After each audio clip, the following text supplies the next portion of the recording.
The idea of being totally self-sufficient, living off the land, growing your own food, raising your own animals, and relying on nothing but your own hard work.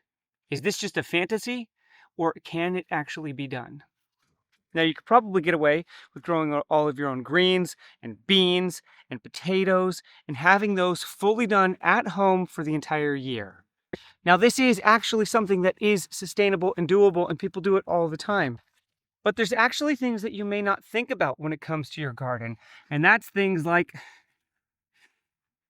the soil for your ground, the fertilization, whatever you're going to be using, or even the wood chips that you might be adding. In most cases, a lot of this is not from your own farm or from your own property.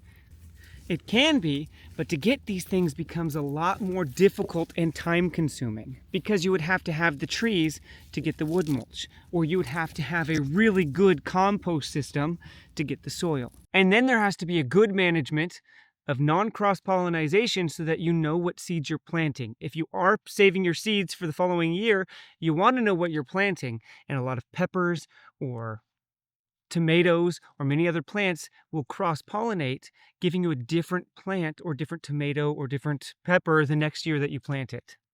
And this is fine, but if you want a very specific outcome and get the exact same fruit every single year, you either have to limit yourself on what you're growing, or you have to go to the store and buy more seeds. And then if you're not making your own mulch from your own trees, well, then you're not self-sufficient.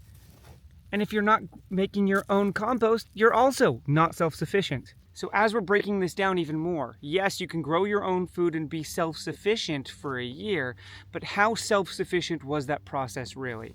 You may have grown the food from home, but where did you get all of that? Did you bring in all the materials? Did you buy the seeds? Because if so, then it's not actually self-sufficient. You relied on somebody else to achieve the things that you have.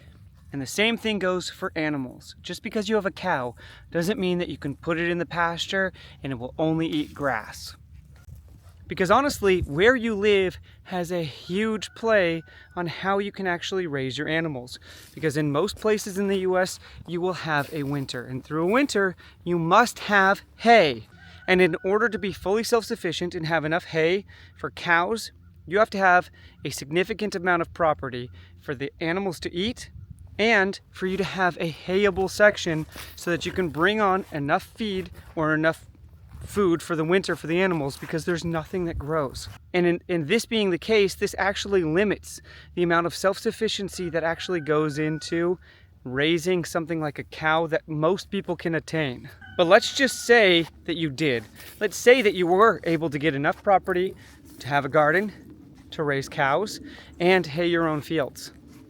Well, then there's another issue. You'll need gas to power all of the tractor equipment you'll need to get the hay. This is also incredibly location specific, because if you're living in the middle of the desert in Texas, bringing on a bunch of hay from your own property is going to be a lot different what it means to bring in a bunch of your own hay in a property here in Tennessee. That's not even to mention firewood that you might need, or logs for a bunch of different projects. Well, if there's no forest around, then trying to get this many logs is going to be incredibly difficult. And if you don't have your own trees to get your own firewood, can you be self-sufficient with heat during the winter? And even if your chickens are fully free-ranged, supplemental feed is still incredibly important, especially during the winter months when all the bugs are dormant under the ground. When I first moved to my property, it was incredibly lonely. We didn't have a community at all in homesteading, so trying to do everything on our own was incredibly difficult. We didn't have a support structure, and we didn't even have anybody to rely on for extra means that we may need, especially things like hay. After growing in our community, things like beans, which failed this year because our cow broke into our garden and ate all the beans, were able to be supplemented by what has become almost a family to us.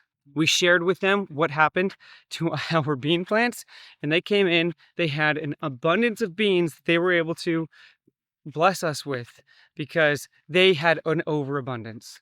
Not only does my property not effectively grow the grasses that I would need to be able to hay for my animals, I also don't have the land allocated for my animals to eat effectively during the summer, and then also take that grass and then turn it into hay. I just don't have enough.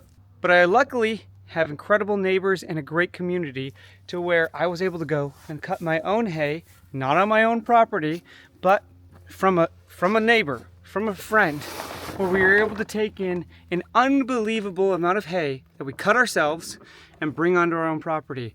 In fact, if you want to see some of that, I shared some of the process. It has really old farm equipment in it, and the video will be either at the end or somewhere on screen. I'll put them on both if you want to go see that. But without my neighbors, I wouldn't have been able to effectively bring on this much hay to feed all of my animals locally and efficiently. It would have been super expensive. And I would have had to rely on somebody that I didn't know the quality of the hay, and I didn't know how they treated the property. And that's not even to mention that in this community, they also have a bull, which I can go and then breed my cows so that I don't have to try to also house a bull on my own property. This video isn't to kill the idea of a self-sufficient home style. I totally respect it, and I want to be as absolutely self-sufficient as I possibly can from my own water source to my own food source or any other thing. But it is to temper expectations, to say, don't forget the most important things, and that's to actually grow in community and know your neighbors. Because without a solid community, without solid neighbors, and without people to actually help you out and to fill in gaps, there is an unbelievable burnout that can and will happen from raising all these animals, growing all the food, and doing everything you have to do, and assuming that all of that has to be on your plate. If you have any experience raising your own food, if you know anybody who's fully off-grid or fully self-sufficient, or if you think that I'm wrong in my opinion and you could do it from yourself, let me know in the comments. Let's talk about it.